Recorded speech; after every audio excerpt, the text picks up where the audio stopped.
Nós fazemos parte da Santa Igreja Católica, Igreja verdadeira de nosso Senhor Jesus Cristo.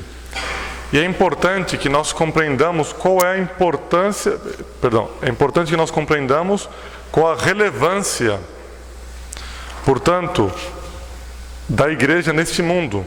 Por que a igreja existe e por que é importante que a igreja exista? Porque se eu faço parte da igreja, sou católico, eu tenho que entender por que eu sou católico. Tenho que entender por que eu faço parte da igreja e por que a igreja existe.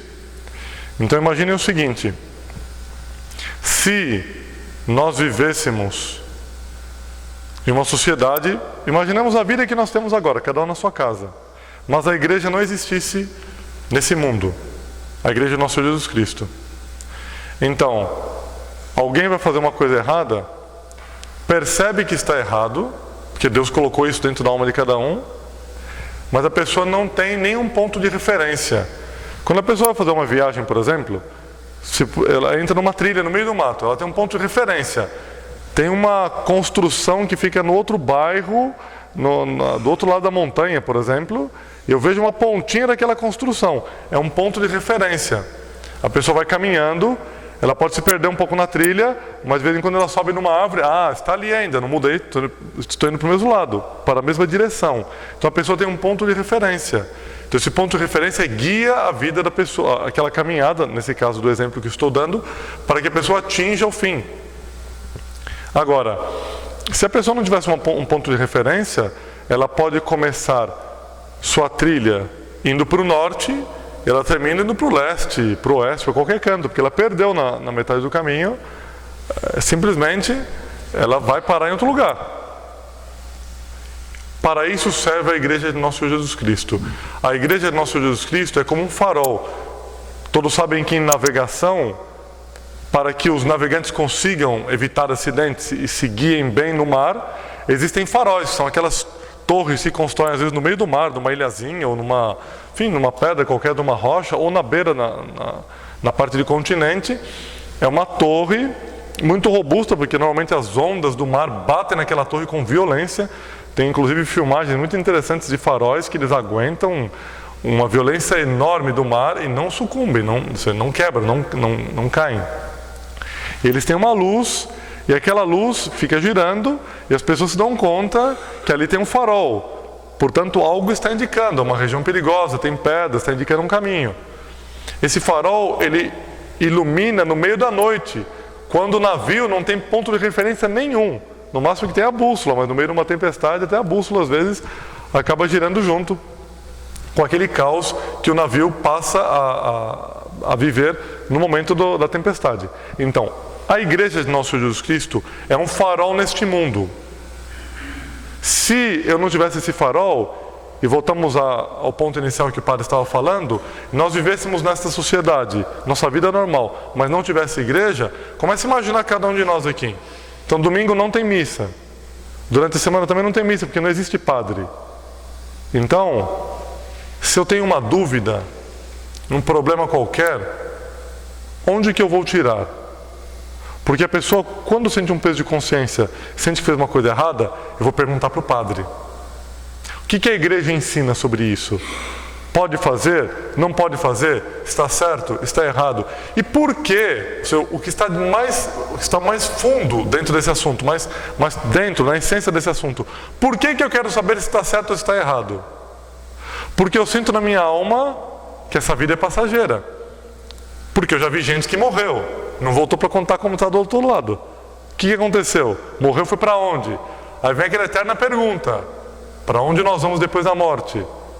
Alguns dizem que a ressurreição não existe, que o homem termina nessa terra, acabou, a vida acabou, não tem mais nada, aproveite a vida. Entretanto, nós sentimos que não é verdade, e que alguns conseguem se enganar com essa ideia errada, mas pode tomar um susto no final da vida.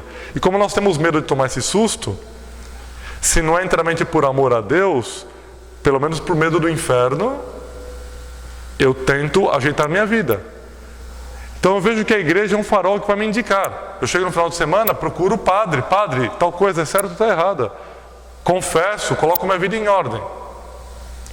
Se de um lado a igreja de nosso Jesus Cristo é um farol, uma luz que ilumina os povos. De outro lado, o demônio não gosta desse farol. O demônio não gosta dessa luz. Então o demônio, se a igreja ensina a verdade, o demônio ele tenta pregar o erro. Como? De qualquer maneira. Ele encontra os seus servidores que existem em quantidade nesse mundo de hoje. Então, se a igreja diz que existe o inferno, o demônio coloca a gente nesse mundo que diz o inferno não existe, o inferno é nessa terra. O inferno está vazio. E tem gente que acredita. Por que acredita? Porque Dr. Plínio dizia que no fundo da alma humana existe uma faixa, uma pequena faixa que ele chamava de fímbria. Uma faixa assim. Quando eu vejo, por exemplo, o sol que se põe, ele vai descendo e de repente sobra aquela réstia de luz assim, uma fímbria de luz. É um pouquinho de luz que sobra antes que o sol desapareça. Ou quando ele nasce, aquela luz que vai aparecendo. Essa fímbria, esse pontinho muito tênue de luz, eu tenho no fundo da alma, eu estou dizer que é uma fímbria de incerteza. É um pontinho que eu sempre tenho uma certa dúvida. Então, eu ouço alguém que diz, o inferno não existe. Como eu quero cobrir minha consciência dos erros que eu pratico, eu digo, o inferno não existe, mas eu sei que existe. E eu percebo quando alguém está ensinando o erro. Só que eu posso aceitar ou não. Depende da liberdade de cada um. A pessoa pode seguir por aquele caminho, sabendo que está errado. Então essa fímbria de incerteza, Deus colocou na alma para quê? Porque senão o homem, ele seria pior do que Satanás nessa terra. Que ele cobriria a própria consciência e toca a vida por ali. Tem gente que chega a viver assim. De tal forma abafa a consciência, aí ele faz todas as coisas erradas. No final da vida, ele toma uma surpresa. Nós não escapamos dessa surpresa no final da vida. A realidade é que Deus, nosso Senhor Jesus Cristo, Ele constituiu na terra aquilo que se chama eclésia, aquilo que se chama essa reunião de fiéis, a igreja. Por que Ele constituiu isso na terra? Não foi invenção humana, como dizem alguns. Por que Deus constituiu a sua igreja, a igreja verdadeira de nosso Senhor Jesus Cristo, nesta terra? Porque simplesmente Ele quis trazer do céu as realidades que os santos vivem na eternidade, Ele quis aplicar na terra, para que nós nos preparemos para ir para o céu. Então, a luta que se dá na história é entre bons e maus, para tentar os bons pregar o que a igreja prega e os maus abafar o que a igreja ensina. Então a igreja é um farol, e nós vivemos em um mundo que quer apagar esse farol. Se eu digo, olha, o importante é amar a Deus e buscar em qualquer lugar, seja num terreiro de macumba, seja num culto de não sei das quantas, seja eu procuro isso, procuro aquilo. Onde está a verdade? Perdão dizer, se todas as religiões são iguais, todas estão certas, o primeiro estúpido aqui dentro dessa igreja é o padre. Por que eu me fiz padre então? Não tem sentido. Minha vida não tem sentido. A vida de nenhum padre tem sentido. Se nós nos fizermos padres, para depois dizer que todas as religiões são iguais, que todas levam para o céu. Isso é mentira. Isso não é o que a igreja de nosso Jesus Cristo ensinou durante os séculos de história. A igreja é um farol. Ela ensina a verdade. O erro tenta abafar a verdade. As trevas tentam apagar a luz, mas a luz sempre brilha. E Deus, ao longo da história, para não me alongar demais, ao longo da história, Deus fez com que esse farol sempre tivesse uma lente diferente, aquela lente de aumento dessa luz. É sempre a luz da igreja. Mas no século IV apareceram homens providenciais, homens de Deus, que como que aumentavam essa luz para o mundo, quando o mundo estava em decadência. São Bento, por exemplo, foi um homem que ele foi uma lente para que essa luz da igreja brilhasse pelo mundo. Patriarca da Europa, padroeiro da Europa. Nós vemos depois São Francisco de Assis, uma luz quando o mundo estava decaindo. Principalmente, infelizmente, dentro da igreja de nosso Senhor Jesus Cristo, existia uma decadência, não da igreja, mas da parte humana. Homens corrompidos que infelizmente faziam parte da instituição da igreja. Isso aconteceu em todos os séculos de história, não é novidade. No ano de 1500, 1600, os cardeais constituíam família, tinham filhos, isso era conhecido de todos. Os cardeais viviam esbanjando dinheiro, patrocinando obras de arte, mas esbanjando dinheiro. Isso foi a história da igreja. mas a igreja de nosso Jesus Cristo é santa, apesar dessas pessoas que às vezes aparecem e tentam abafar a luz. Tentam, por exemplo, na Renascença, um cardeal que ensinasse o erro, não é porque ele ensinou o erro que a doutrina mudou, mas é porque ele caiu no erro e depois teve que se haver com Deus quando morreu. Isso aconteceu em todos os séculos da história e não vai deixar de acontecer nos nossos dias, porque nós somos homens, o homem é pecável, mas a igreja de nosso Jesus Cristo nunca peca. A igreja é verdadeira, ela é imaculada e indefectível. Então é necessário que nós saibamos olhar à luz da igreja e compreender em nosso século onde Deus escolheu homens que façam com que essa luz brilhe nas trevas, quando as trevas querem abafar a luz.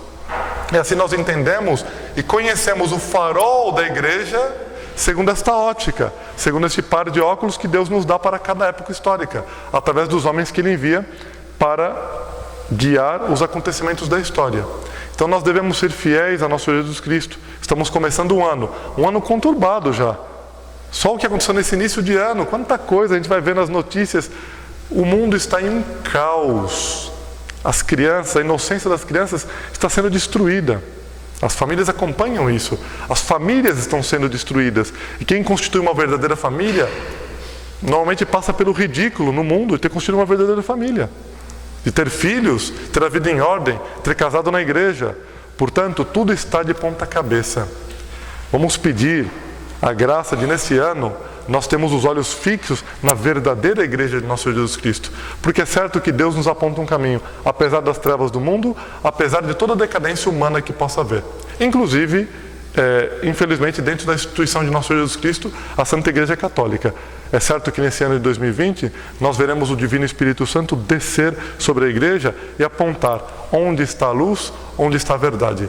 Porque continuar como nós vivemos, ninguém suporta mais. Que Nossa Senhora nos ajude e nos abra os olhos para compreender essa luz. Louvado seja nosso Senhor Jesus Cristo. Seja louvado.